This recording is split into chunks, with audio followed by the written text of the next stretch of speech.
RPK yang dikasihi Tuhan dimanapun Anda berada. Shalom Beshem Yeshua HaMashiach. Salam sejahtera dalam nama Yeshua HaMashiach, dalam nama Tuhan Yesus Kristus Juru Selamat kita. Selamat mengikuti siaran Tekiah, Telaah Kata Ibrani Alkitabiah bersama Bapak Gembala Benyamin Obadiah, Ketua GKMI Gereja Kehilat Mesianik Indonesia. Tekiah sendiri dalam bahasa Ibrani berarti suatu cara peniupan shofar, trompet tanduk domba jantan seperti yang telah didengar tadi. Siaran Telaah Kata Ibrani Alkitabiah ini dimaksudkan untuk menggali kebenaran Alkitab dari bahasa dan masyarakat Ibrani yang menjadi persemaian tumbuhnya iman Kristiani kita yang berasal dari tanah perjanjian Israel di Timur Tengah. Apabila ada pertanyaan, saudara dapat mengajukannya ke 0812-9912-430. Shalom Pak Ben. Shalom Bu Ira, shalom sahabat RPK dimanapun Anda berada. Hari ini kita akan membahas kata Ibrani She'erit Rivka. Dalam bahasa Ibrani dieja Shin, Alef, Resh, Yud, Taf, dibaca She'erit, artinya kaum yang tersisa. Res, Bet, Kuf, He, dibaca Rivka, nama anak Betulah, istri Yitzhak. Topik ini merupakan pengulangan karena banyak umpan balik yang mengatakan volume suara tidak stabil. She'erit Rivka, sisa Rivka, kaum yang tersisa Rivka. Kejadian 24 ayat 1-4. Adapun Abraham telah tua dan lanjut umurnya serta diberkati Tuhan dalam segala hal. Berkatalah Abraham kepada hambanya yang paling tua dalam rumahnya yang menjadi kuasa atas segala kepunyaannya. Katanya, baiklah, letakkan tanganmu di bawah pangkal pahaku, supaya aku mengambil sumpahmu demi Adonai, Tuhan yang empunya langit dan yang empunya bumi, bahwa engkau tidak akan mengambil untuk anakku seorang istri dari antara perempuan Kanaan yang diantaranya aku diam. Tetapi engkau harus pergi ke negeriku dan kepada sanak saudaraku untuk mengambil seorang istri bagi Yitzhak anakku. Dari Sarah, istri pilihannya, Abraham diberkati dengan seorang anak bernama Ishak. Sesudah Sarah meninggal, kehadiran Ishak saja belum cukup. Abraham perlu mempersiapkan generasi penerus keturunannya melalui Ishak. Abraham harus mengunduh mantu, seorang benar seperti Sarah. Ia memanggil hambanya yang tertua bernama Eliezer. Eliezer diutus Abraham untuk mencari istri bagi Ishak. Ia diminta membawa calon istri Ishak dari Aram ke Kanaan. Misi untuk membawa Ribkah keluar dari Aram untuk memasuki tanah perjanjian dapat dibandingkan dengan penebusan akhir ketika Mesias mengumpulkan orang Israel dalam pengasingan dan memimpin mereka kembali ke tanah Israel. Banyak rabi membaca kisah Ishak dan Rivka sebagai kiasan hubungan antara Tuhan dan bangsa Israel. Pola kiasan seperti ini merujuk pada kekayaan pemahaman kitab Torah. Ini tidak terdapat dalam pembacaan kitab-kitab agama di luar Yahudi. Ungkapan seperti kalau Tuhan punya anak, siapa pula istrinya, jelas tidak memahami makna kiasan hubungan yang dipakai dalam kitab Torah. Untuk menangkal cara-cara berpikir hiperliteral ini, orang percaya akhir zaman harus dilengkapi dengan cara berpikir siklis Hebraik Alkitabiah. Sebagai istri Ishak, Rivka melambangkan mempelai bagi Mesias. Ishak adalah gambaran Mesias. Dialah benih Abraham yang dijanjikan. Eliezer sebagai utusan untuk menyiapkan mempelai bagi Ishak. Dalam bahasa Ibrani disebut Saliah atau Greek Apostolon. Sebagai utusan, Eliezer bertindak sebagai comblang untuk mempertemukan mempelai pria dengan calon mempelai wanita. Rabi Shaul Paulus sebagai Saliah atau Rasul utusan melihat peran ini ketika ia menulis dalam 2 Korintus 11 ayat 2. Sebab aku cemburu kepada kamu dengan cemburu ilahi, karena aku telah mempertunangkan kamu kepada satu laki-laki untuk membawa kamu sebagai perawan suci kepada Mesias. Jelas Rav Shaul memposisikan dirinya sebagai pihak yang mempertemukan mempelai Mesias Israel dengan calon mempelai bangsa-bangsa. Kisah Rivka dan Yitzhak sebagai kiasan ini sangat menarik. Bagaimana kelanjutannya? Tentu, di samping bermakna rohani secara vertikal, hubungan Rivka dan Yitzhak dapat juga menjadi kiasan hubungan horizontal, yaitu hubungan antara bangsa-bangsa dengan Bani Israel atau umat Yahudi. Kita sudah biasa membahas aspek hubungan vertikal antara Rivka dan Yitzhak yang mengkiaskan hubungan umat manusia dengan Mesias. Dalam episode ini, kita akan membahas aspek hubungan horizontal antara Rivka dan Yitzhak. Eliezer adalah seorang yang melibatkan Elohim dalam pilihannya. Eliezer berarti pertolongan dari Elohim. Sesuai arti namanya, Eliezer mulai misi ini dengan memohon pertolongan Tuhan dengan berdoa. Ia tahu urusan jodoh bukan asal-asalan. Ini teladan Eliezer yang sangat baik bagi setiap orang yang mohon bimbingan Tuhan dalam hal jodoh. Doa Eliezer dicatat dalam Kejadian 24 ayat 14. Kiranya terjadilah begini, anak gadis kepada siapa aku berkata, tolong miringkan buyungmu itu supaya aku minum, dan yang menjawab, minumlah, dan unta-untamu juga akan kuberi minum, dialah kiranya yang kau tentukan bagi hambamu Yitzhak. Maka dengan begitu akan ku ketahui bahwa engkau telah menunjukkan kasih setiamu kepada tuanku itu. Perlu tunggu jawaban Tuhan. Dalam kasus Eliezer, jawabannya segera datang di ayat berikutnya. Kejadian 24 ayat 15. Sebelum ia selesai berkata, maka datanglah Rivka yang lahir bagi Betuel, anak laki-laki Milka, istri Nahor, saudara Abraham. Buyungnya dibawanya di atas bahunya. Seperti Eliezer berdoa, anak-anak muda perlu berdoa untuk jodoh masing-masing. Perlu sekali orang tua mendukung doa agar anak-anaknya mendapatkan jodoh dari Tuhan, bukan asal-asalan. Jodoh yang tepat menentukan kehidupan rumah tangga dan generasi kemudian. Jodoh yang berasal dari Tuhan mendukung kehidupan iman keluarga dan kesaksian. Perlu berdoa dan menunggu Tuhan. Sebelum Eliezer selesai berkata, datanglah Rivka. Datangnya Rivka di dalam bahasa Ibrani menggunakan kata Yotset yang artinya keluar. Dan ini menggambarkan tindakan Rivka sebelum bertemu Eliezer, pelayan Ishak. Terjemahan Indonesia memakai kata datang, merupakan satu kebalikan. Bagian ini menimbulkan pertanyaan tentang identitas sebenarnya dari Rivka itu sendiri. Narasinya tidak memberitahu kita dari mana dia keluar. Rabi Mesianik Dr. Itzhak Sapira dalam bukunya Rivka Remnant menyatakan menggunakan kata keluar di sini mengacu kepada penghalang spiritual yang diterobos Rivka untuk menemui utusan calon mempelai pria Ishak. Di samping itu kata Ibrani terem yang diterjemahkan sebagai sebelumnya menunjukkan bahwa Rivka keluar dengan sengaja untuk mempercepat pertemuan tersebut. Di samping arti sederhana dari keluar, interpretasi utama adalah bahwa dia keluar dari kuburan, ha-kefer, dari tumah atau kotoran tempat ia dilahirkan, mengangkat dirinya agar terhubung dengan ha-boker, pagi hari atau cahaya kesucian. Rivka harus melalui proses kebangkitan pribadi sebelum memenuhi perannya sebagai ibu dalam proses melahirkan Yakub secara tuntas.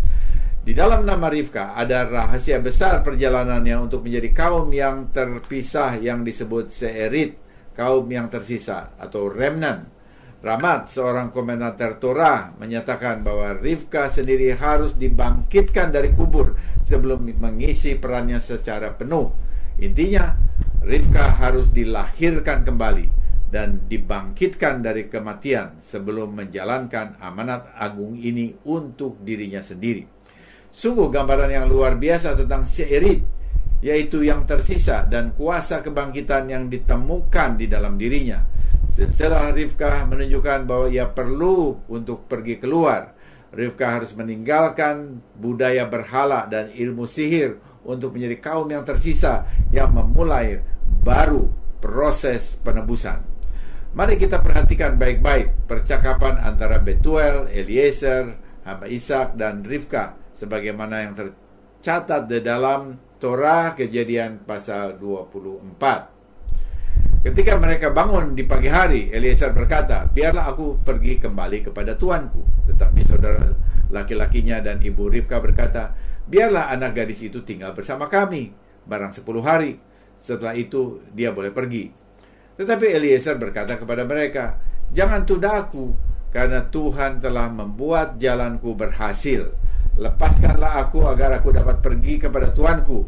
Karena itu mereka berkata, "Kami akan memanggil perempuan muda itu, dan mari kita tanyakan langsung dari mulutnya."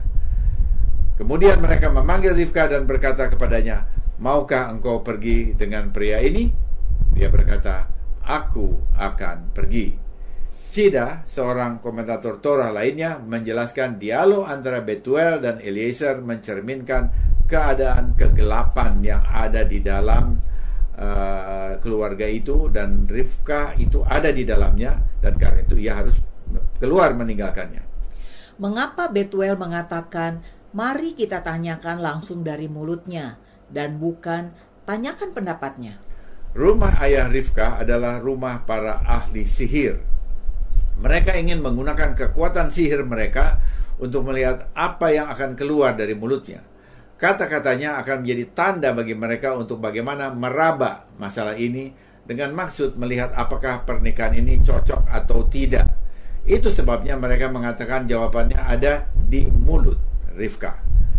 Rivka bijaksana dan mengetahui akal bulus mereka.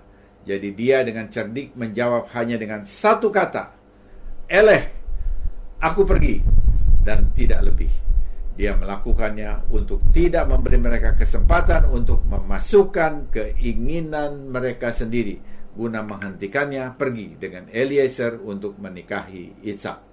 Ketika mereka mendengar jawabannya, pikiran mereka menjadi bingung dan lidah mereka terkunci, sehingga Rivka, saudara perempuan mereka, dapat pergi keluar, dan mereka tidak dapat membuka mulut atau menggagalkan dia berperan serta dalam membesarkan Bani Israel yang akan datang. Rivka menjadi remnant atau kelompok tersisa untuk bergabung dengan garis keturunan Abraham yang menurunkan bangsa Yahudi, Israel. Rabbi Ishak Sapira menulis, "Saat ini banyak orang merasa bahwa mereka harus membuktikan silsilah jasmani mereka atau bahkan berpindah ke Yudaisme untuk menjadi kaum yang tersisa. Hal-hal ini hanya sekedar aspek jasmaniah. Namun, kemampuan Rivka untuk mengatasi garis keturunan jasmaniahnya didorong oleh iman, memberinya kekuatan untuk memulai perjalanannya menjadi kaum yang tersisa.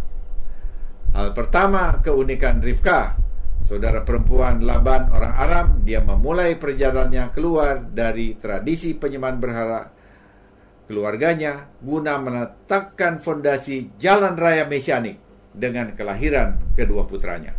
Kedua, penting untuk melihat dengan cermat kata-kata Torah yang menyatakan Rivka membawa bejana di bahu dalam perjalanannya keluar.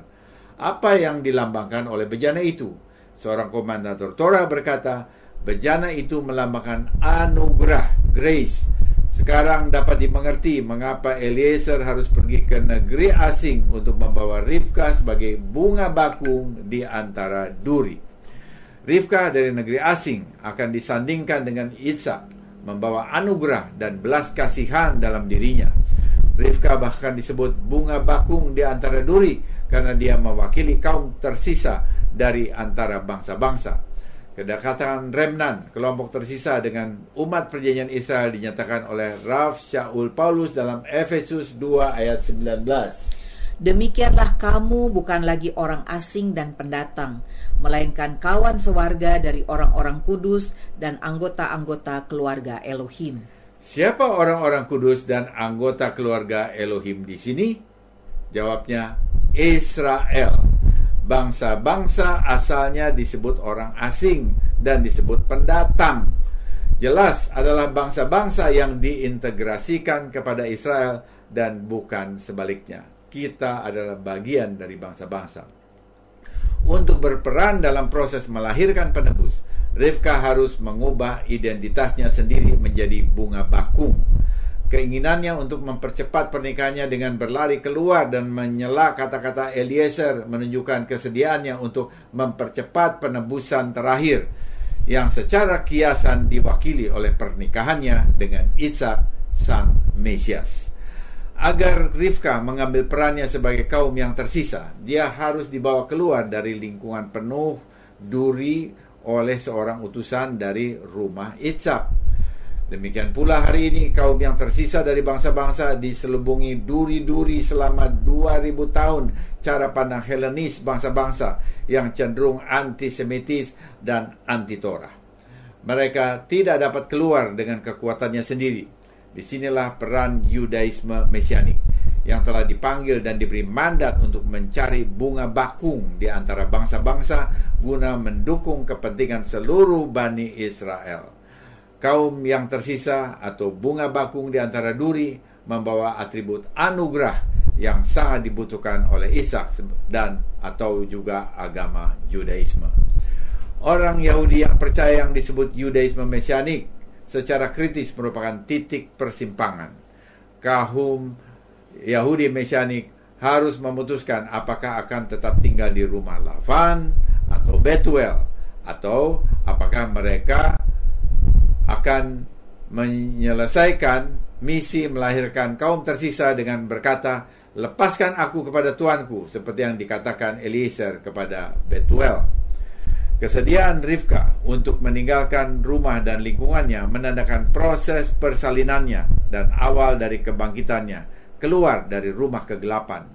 Keputusan Rivka untuk memulai perjalanannya sendiri, leha, keluarlah, yang membawanya ke pernikahannya dengan Ishak untuk melahirkan Yakub, mengkiaskan Sang Mesias masuk ke dunia, dapat diringkas dengan satu kata Ibrani, "Eleh, aku akan pergi." Jawaban tegas Rivka perlu dilihat melalui lensa bahasa Ibrani yang mengungkapkan banyak hal tentang karakternya. Rashi, komentator Torah, menjelaskan bahwa Rivka pergi atas kemauannya sendiri meskipun Lavan, anak Betuel, tidak setuju. Tanggapan Rivka adalah jawaban otoritatif yang mengungkapkan tekadnya untuk meninggalkan dunia lama ke dunia baru tanpa keraguan atau ketakutan apapun akan akibat keputusan yang meninggalkan rumah ayahnya. Demikian juga kata eleh, "Aku akan pergi," berasal dari kata leh, pergi, seperti yang dicatat dalam Kejadian 12 ayat 1. Ketika Abraham meninggalkan segalanya untuk memasuki perjanjian baru dengan Elohim. Rivka memulai perjalanannya untuk bergabung dengan perjanjian Abraham dengan mengikuti jejak Abraham. Tahap pertama perjalanan berlangsung dengan berjalan keluar dalam iman. Saat ini banyak bangsa ingin memainkan peran Rivka hanya dengan sebutan nama. Salah satu aspek utama dari kaum tersisa Rivka yang sebenarnya adalah kemampuannya untuk mengatasi jebakan dan jerat Edom yang kuat dengan tidak menoleh ke belakang. Penambahan huruf alef dalam kata eleh yang berarti berjalan menandakan keputusan sadar Rivka untuk menunjukkan kebulatan tekad dalam perjalanannya menuju Ishak yang melambangkan rumah Israel. Sedihnya, tulis Rabbi Sapira dalam buku Rivka Remnant, banyak yang mengaku sebagai kaum yang tersisa Rivka memiliki satu kaki di rumah Betuel dan satu kaki di rumah Ishak. Saat ini banyak pengikut Yesua menggunakan istilah ekspresi ganda dalam upaya untuk membenarkan kehadiran ganda mereka di kedua rumah. Padahal dengan tegas Rivka menyatakan bahwa dia pergi untuk selamanya dan tidak pernah kembali saat dia memasuki perjanjian baru melalui pengalaman leh-leha pribadinya sendiri. Rivka melakukan perjalanan spiritual seperti yang dilakukan Abraham. Keduanya melakukan perjalanan serupa. Abraham untuk gender laki-laki dan Rivka untuk gender perempuan. Tanggapan sederhana Rivka, eleh, menekankan tekad, fokus, dan semangatnya untuk bergabung dengan rumah keluarga yang lebih besar yang dimulai sejak Abraham. Jawaban Rivka mengungkapkan kerendahan hatinya dalam menerima tanggung jawab yang tidak diketahui saat ia memahami otoritas rumah Ishak datang untuk membawanya pergi menuju kehidupan baru. Kesediaannya untuk pergi dengan Eliezer, pelayan Ishak, menunjukkan penyerahan dirinya dalam misi bergabung dengan rumah Ishak. Seringkali orang bukan Yahudi yang ingin menjalani perjalanan Rivka menolak menerima Eliezer sebagai pemandu. Dalam kiasan ini, Ishak merujuk pada umat perjanjian Israel, dan Rivka merujuk pada kaum tersisa bangsa-bangsa yang perlu datang dan bergabung dengan umat perjanjian Israel dengan cara mengikuti Eliezer, utusan Ishak. Kalau Eliezer merujuk siapa? Ya, ini menarik. Eliezer merujuk pada kaum Yahudi Mesianik, yaitu orang Yahudi asli percaya Yeshua sebagai Mesias ilahi dan memahami pengajaran Torah secara tepat. Dalam hubungan ini, kaum Yahudi Mesianik memiliki peran yang jelas sebagai pemandu dalam membawa bangsa-bangsa ke rumah Israel. Di sisi lain, bangsa-bangsa harus mengikuti panduan Yahudi Mesianik agar tidak tersesat, seperti yang sering kita lihat di sekitar kita. Di medsos, kita mendengar banyak orang tanpa pertimbangan yang matang dan historis menyuarakan bermacam-macam ajaran hasil pemikiran sesaat dari diri mereka sendiri tanpa mempertimbangkan aspek historis dan budaya yang ada di dalam pembacaan Alkitab. Benar sekali. Di medsos kita mendengar unggahan seperti anti perpuluhan, anti Torah, Jesus only alias Yesus adalah Bapa sendiri, oneness, binity, bahkan 3 Tuhan yang terpisah dan sebagainya. Ya, itu contoh-contoh kekacauan pengajaran di akhir zaman ini.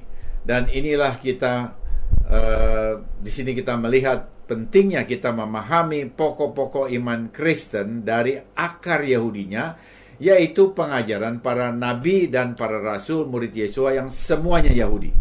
Untuk ini kita perlu memperhatikan panduan kaum Yahudi Mesianik yang percaya Yeshua sebagai Mesias ilahi dan paham nubuat para nabi dan pengajaran para rasul Yahudi secara historis.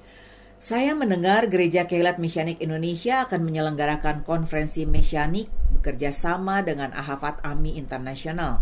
Apakah Bapak dapat menjelaskan tentang konferensi ini? Ya, benar. Konferensi Mesianik ini mengambil tema panggilan kepada yang tersisa bangsa-bangsa Shufu, kembali. Dan subtema kembali pada akar iman bersama kita, yaitu Yehudi Mesianik dan kaum Kristiani. Konferensi ini akan membahas bagaimana kita, orang percaya bangsa-bangsa, sebagai remnant, kaum tersisa yang terpanggil, menggabungkan diri dengan Bani Israel sebagai umat yang pertama dipanggil oleh Adonai Elohim, dengan dipandu oleh kaum Yahudi Mesianik yang percaya Yeshua sebagai Mesias ilahi dan paham kitab suci Ibrani. Kaum Yahudi Mesianik mempunyai posisi unik seperti para rasul kepada bangsa-bangsa. Kita hargai Yahudi Mesianik sebagai Eliezer, utusan Ishak kepada kita bangsa-bangsa sebagai Rivka, yang perlu dipandu untuk mendapat pengajaran yang murni dari rumah Israel sebagai umat pilihan Tuhan yang pertama. Siapa pembicaranya? Pembicara dalam konferensi ini unik. Dari kalangan Rabi, umat pilihan diwakili oleh Rabi Mesianik Itzhak Sapira. Sementara dari kalangan kaum yang tersisa bangsa-bangsa diwakili oleh Pastor Matt McEwen. Satu kombinasi perbedaan latar belakang yang langka. Ini sungguh merupakan kesempatan istimewa untuk Indonesia. Bukan sekedar konferensi, ini perlu diagendakan untuk dihadiri. Semoga siaran ini memberkati saudara. Informasi bagi saudara. Ibadah Syabat Mesianik GKMI disiarkan secara live streaming di YouTube. Subscribe channel Keilat Mesianik untuk mengikuti ibadah dan pengajaran akar Ibrani secara online. Jangan lupa untuk mendaftarkan diri saudara segera untuk mengikuti konferensi Mesianik tanggal 25 sampai 27 Agustus 2023 di Hotel Century Park Senayan, Jakarta, tempat terbatas. Informasi pendaftaran hubungi Agus di 0857 9310 6724. Bila saudara diberkati oleh siaran Tekiyah dan mau kembali memberkati siaran ini, saudara dapat mengirimkan dukungan dengan menghubungi Happy di 0811 910 814. Sesudah narasi ini kita akan mendengar lagu rohani Jew and Gentile, One in Messiah, One in Yeshua oleh penyanyi Yehudi Mesianik Joel Chernov. Yehudi dan bangsa-bangsa satu dalam Mesias, satu dalam Yeshua. Yahudi dan bangsa-bangsa satu dalam kasih Mesias Yeshua. Amin. Kita dukung dan doakan. Tiba saatnya saya Penatua Ira Obadiah dan Gembala Benyamin Obadiah mohon diri dari ruang dengar saudara. Sampai jumpa pada siaran mendatang. Yesua keselamatanku, Torah kesukaanku, menuju kepenuhan bangsa-bangsa. Shalom, shalom.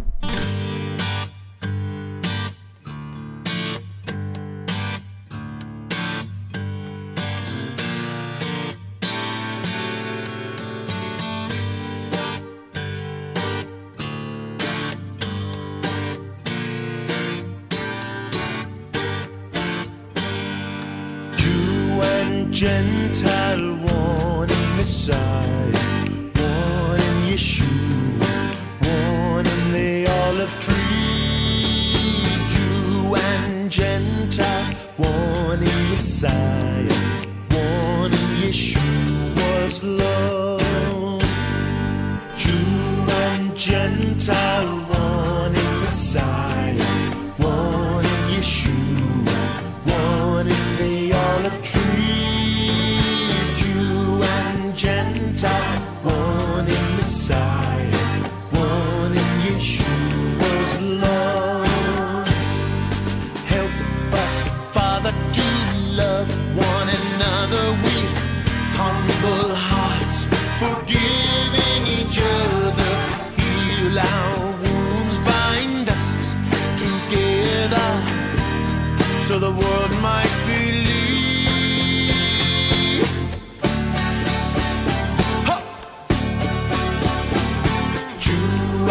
Gentile, one in Messiah, one in Yeshua, one in the olive tree. Jew and Gentile, one in Messiah, one in Yeshua's love. One in Yeshua's love.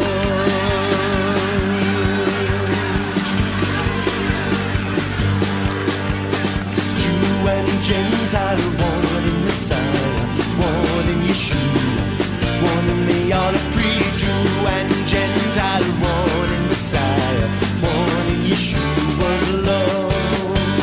Jew and Gentile, one in Messiah, one in Yeshua, one in the olive tree. Jew and Gentile, one in Messiah, one in Yeshua's love.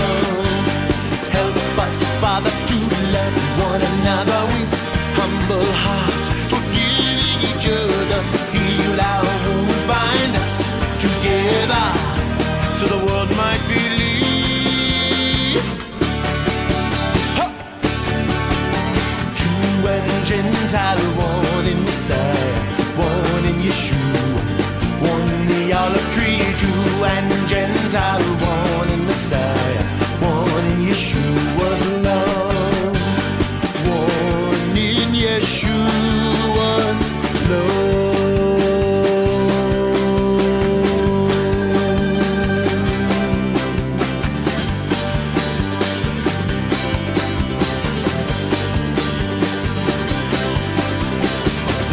Da da dee da da doo, da da da da da dee, da da doo do do. Da da dee da do,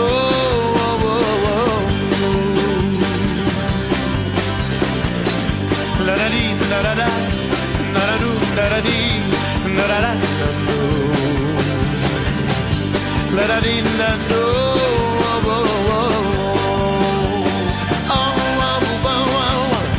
la da dee da da da, da da do, da da dee, da da da da do. La da dee da do, one